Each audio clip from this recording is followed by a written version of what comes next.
Here's a fun game. Let's see how much debt you have compared to the average American. Sounds like a blast to me. Because there's nothing more American than comparing yourself to others to judge your success. Except maybe getting disqualified from a competitive eating contest because you have a vegan hot dog sponsor. Joey Chestnut, you deserve justice. With no Joey Chestnut, there's no Nathan hot dog contest. The rest is just a scam. But is comparison a good way to measure financial success?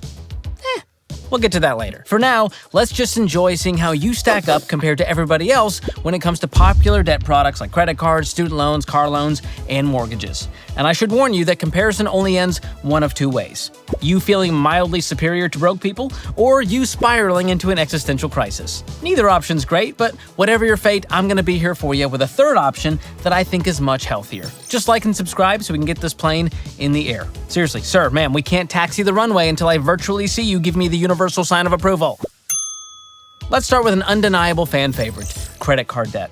The average credit card debt per person in the United States is $6,501. Now, maybe that doesn't sound so bad, but remember, that's just the balance that's carried over. And the average interest rate on these cards is high, about 22.63%. That's a big deal for the 47% of credit card holders that carried a balance from month to month at least once in a year. So let's say you hypothetically racked up $6,500 of credit card debt on a vacation to Holiday World and Splash and Safari in Santa Claus, Indiana, and it took you a year to pay that wild ride off. That trip would ultimately cost you $7,324 thanks to interest. That's $824 in stupid tax you paid. That's no holiday. I am never going to financially recover from this. Next up, we've got student loan debt. The total student loan debt in America today is $1.6 trillion.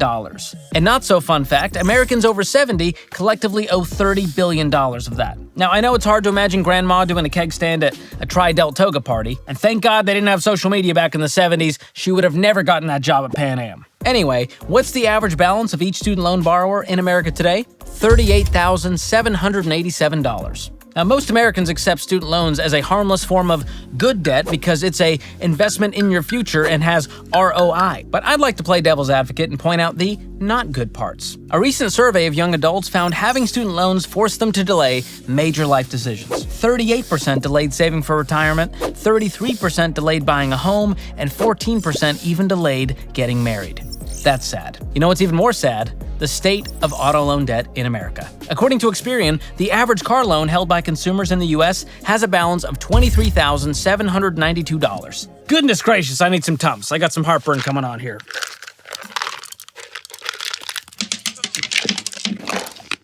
That's a lot of loan for a depreciating asset. Oh, I'll be right back.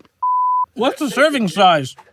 2 tablets. Hey Siri, can you overdose on Tums? It says you could have network connectivity problems. All right, we're back. For some of you, ponying up for some luxury horsepower might sound worth it to you if you spend hours commuting every day or shuttling kids around town or you got some people to impress. But here's what I don't get. Why 16% of those who recently financed a new car have monthly payments over $1,000 right now. And the average payment on any new car is over $700. Whether it's $700 or $1,000, that payment can crush you, especially when you factor in other very expensive payments like rent or housing. Which brings us to America's other favorite good debt, the home mortgage. There are over 84 million outstanding mortgages in our country today. And what's the average balance? $244,498. Okay, now we're playing some high-stakes poker here. And the stakes are going to get a little bit higher, considering the median home price in America was $419,000 as of May 2024. Now, the silver lining here, of course, is that homes typically go up in value, also known as appreciation. But that home's sweet little asset doesn't actually belong to you until that mortgage is paid in full. All right, so based on our debt breakdown by category, how much total debt do you think the average American adult owes? Now, I will let you use a lifeline to phone a friend, but only if your phone service provider is Tello, one of the sponsors of today's video. Look, there's nothing average about these guys because average sucks, we know that. And Tello rises above the suck bar with above average coverage and below average prices. Plans start at just $5, which is crazy considering $5 won't even buy you half of a native deodorant stick these days. But here's my favorite part.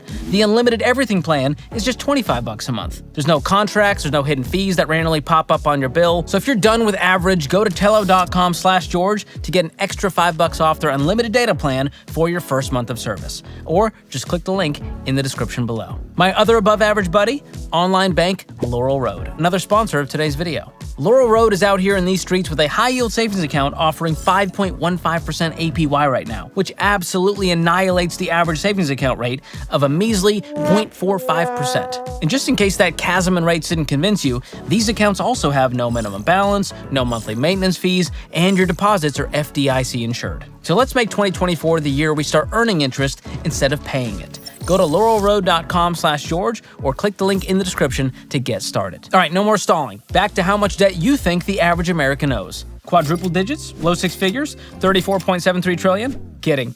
That's just our collective national debt, which is a very real and disturbing number. That's depressing.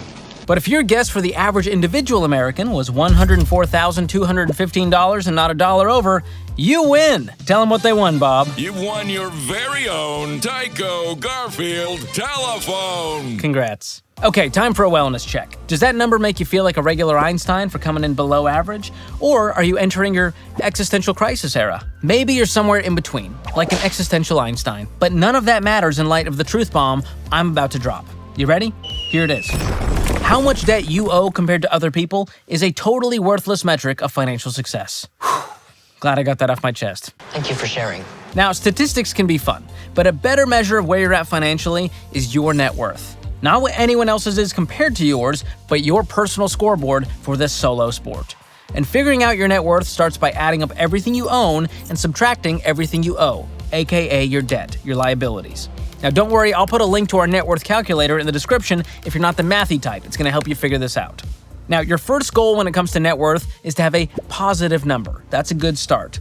Then, depending on your goals, you want to grow that positive number until it has a bunch of zeros on the end. Unfortunately, most people have a negative net worth because of their debt. Think about this. The average 6 figures of debt is a lot to subtract from what you own. And your goal should be to have $0 in that liabilities column. And that means no consumer debt whatsoever, even knocking out the mortgage one day. And as someone who personally was 40 grand in debt not long ago, I know this all could sound like an impossibly perfect episode of Bluey, which is like all of them. So dang charming with those accents. Are they happy tears, Mum? Yeah, happy tears, honey. But it can be done. You can pay off your debt and owe $0 to anyone. I did it, and millions of others have done it using the same exact financial plan. Is it hard work?